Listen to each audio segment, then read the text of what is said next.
And then we sailed away on a ship in the sky. Maybe I'm going to bed. Oh, Mother, he really is wonderful, isn't he?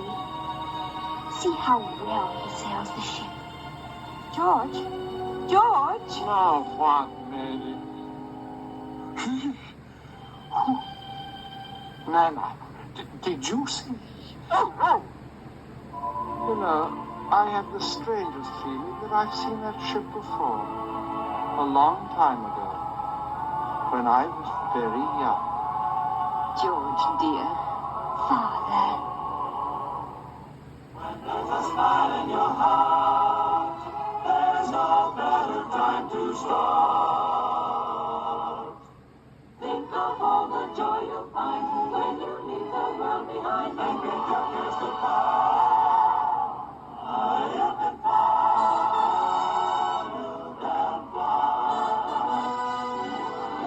The End, a Walt Disney production.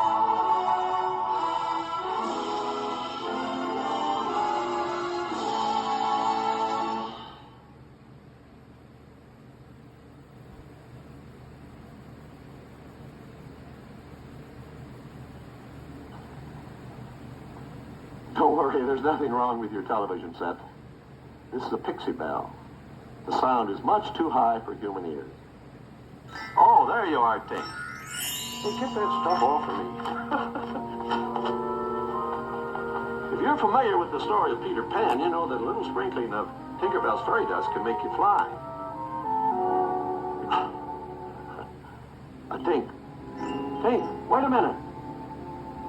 Haven't you forgotten something? Aren't you going to take the audience along?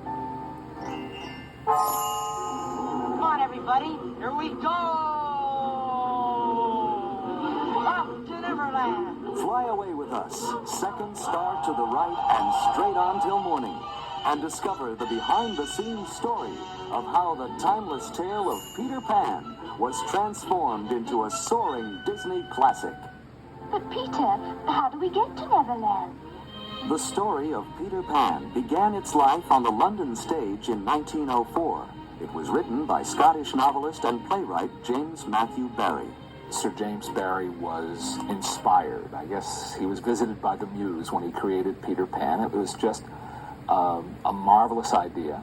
And the testament is the fact that it's lived all these years and had so many incarnations. He created something that I guess will be immortal.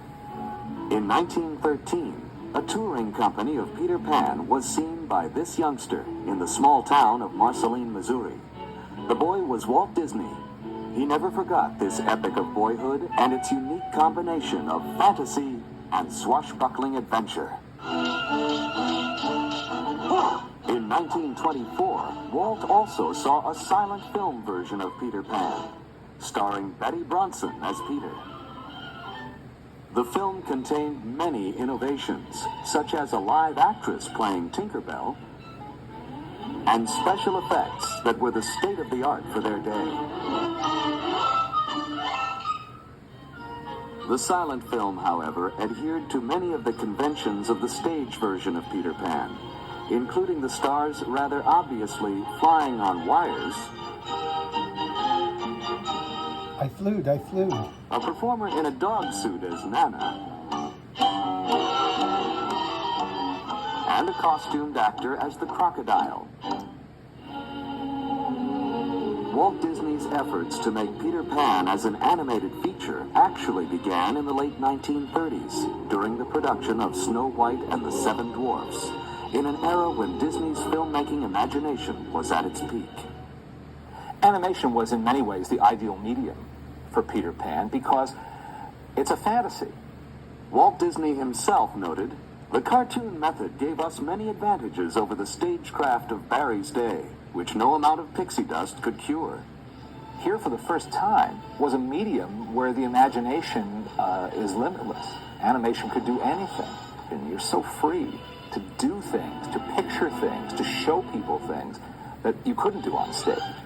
In 1939, Disney acquired the screen rights, and by early 1940, storyboards were begun.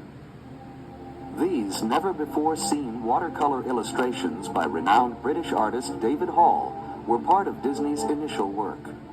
Hall had also done extensive visual development of Alice in Wonderland for Disney in 1938. In this early version of the story, Nana traveled with Peter and the children to Neverland, as seen in these rare original story sketches.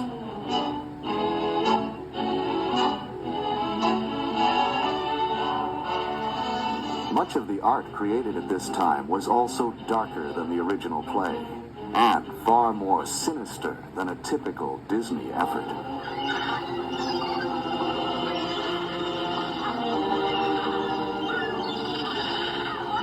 Now, my dear princess, this is my proposition. You tell me the hiding place of Peter Pan, and I shall set you free. Talk. You'd better talk, my dear. This is your last chance, Tiger Lily.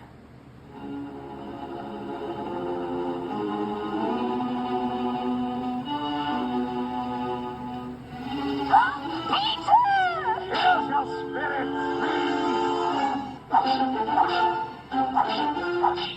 Give it to him, Captain. Feed him to the brisket. Tiger Lily.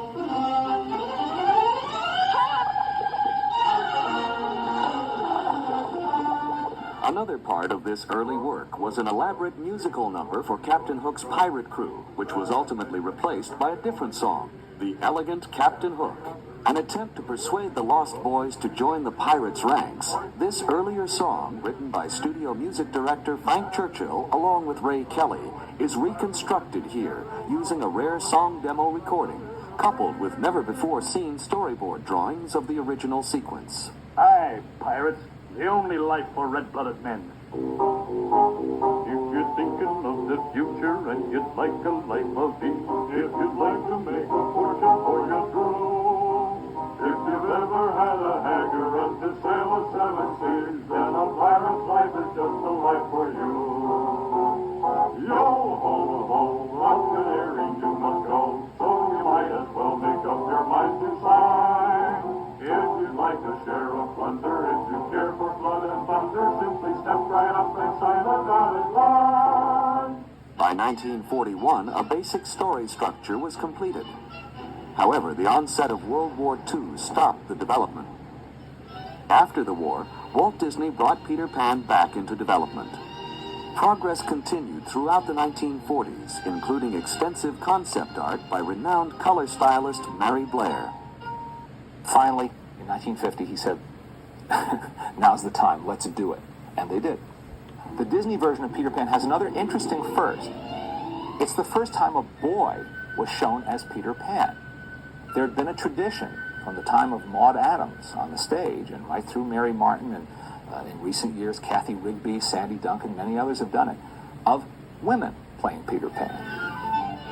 But it was something that was broken, a tradition that was broken by Walt Disney by showing Peter Pan as a boy. Now, it's an animated boy, but it was really a boy's voice, and he was depicted as a boy, which is what he's supposed to be.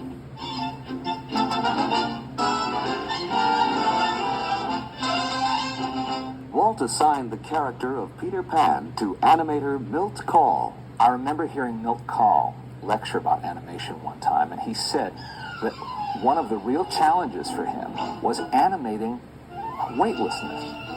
Animating a character who is sort of floating in midair. Not flying, but just sort of floating. It's details like that that we in the audience are not supposed to think about. Of course, we shouldn't. We're involved in the story. Young Bobby Driscoll was assigned to the role of Peter.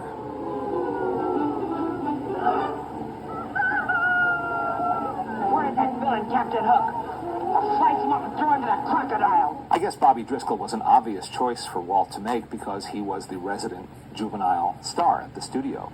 Driscoll had debuted in Song of the South, after which Disney cast him in several projects, including So Dear to My Heart and as Jim Hawkins in Treasure Island. Get on with it, girl. My name is Wendy. Wendy Moore, answer the door. Wendy's enough. Walt also didn't have to look far for the voice of Wendy. he found what he called the gentle and gracefully feminine voice in the same actress who had played Alice in Wonderland, Catherine Beaumont.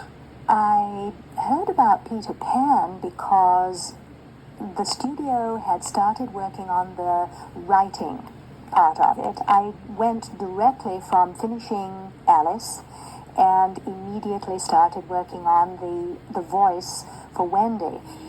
Oh, slave in the mirror, come from the farthest space. Through wind and rain, I am here, young mistress. Oh my goodness, you got here in a hurry. I didn't get to finish the magic words.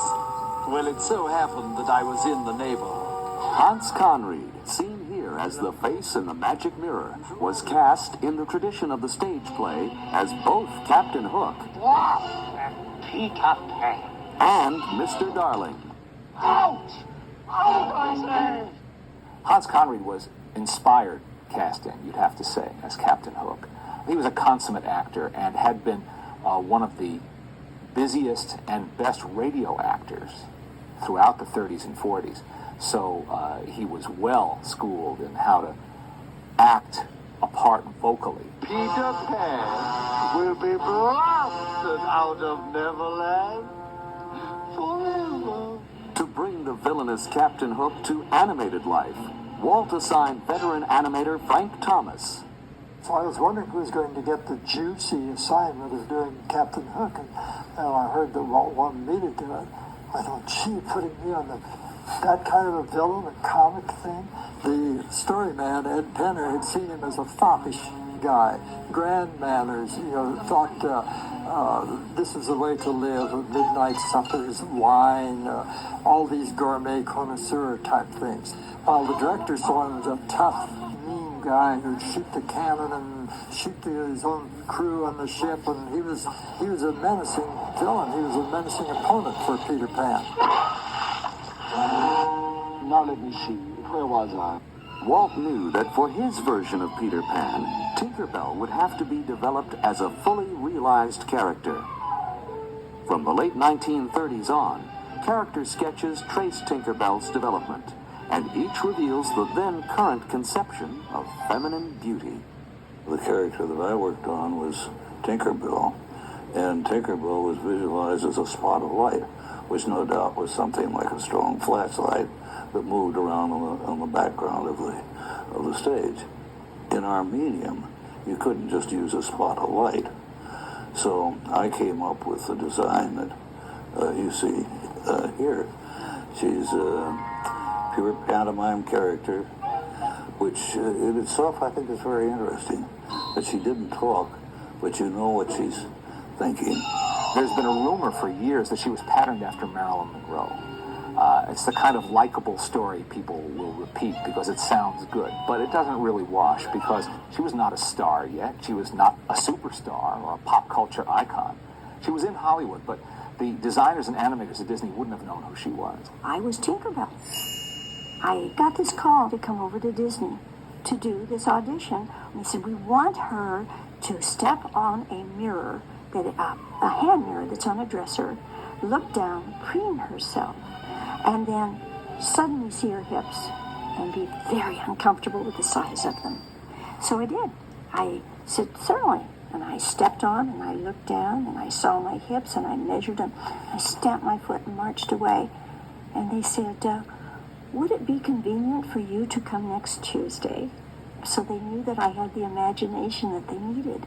The use of Margaret Carey as a live model for Tinkerbell was only part of the considerable reference used by Disney animators to bring Peter Pan to the screen. The second part of my performance after the recording was done was what was really making the film, although in this situation it wasn't a film the audience saw. It was only for the animators, and it basically was done so that the animator could watch the action taking place. The audience always got confused when we talked about live action help. We'd say, well, an artist needs a model. You gotta have something to guide you. But it's also very helpful in little ways of a guy turning looking back over his shoulder, how far do you turn his head? And you find if you got the real person to do it, this other arm here would come out as a turn, or something would come up to his chin, or some little thing you hadn't thought of. And very often that would make the scene come alive. A codfish on a hook. I'll get you for this plan. If it's the last thing I do. If America has an art form, I'd say it's the Disney feature cartoon. After nearly 2 decades of work, dozens of story treatments, and thousands of drawings, Walt Disney's Peter Pan was finally finished. It was first released on February 3rd, 1953, and was an immediate audience favorite. It has remained one of Disney's greatest animated achievements and a beloved classic. When we watch Peter Pan, guess what? It's all safe. We all come back all right. It's a story that has meaning for everybody, adults, looking back and seeing the little boy who doesn't want to grow up. The idea of keeping that youthful spirit, not surrendering your childhood, well, that's a very strong idea and a very magical one that has enormous appeal. And then, of course, it was sprinkled with that Disney magic. Talk about, a perfect marriage. Peter Pan and Disney. I have the strangest feeling that I've seen that ship before. A long time ago. When I was very young. You can't go.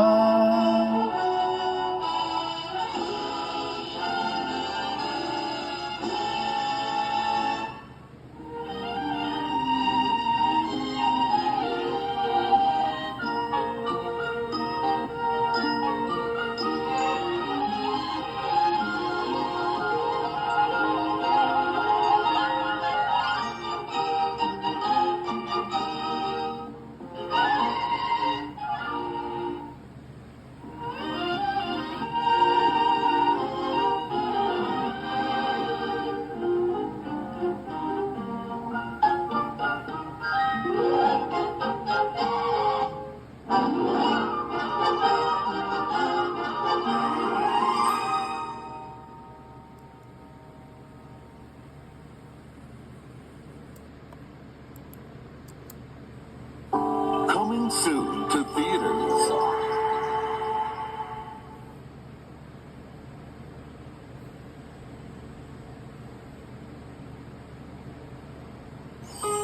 Toward the second star to the right, and straight on till morning, there's a land you've always believed in. A boy who's never grown up, and an all-new adventure waiting to begin.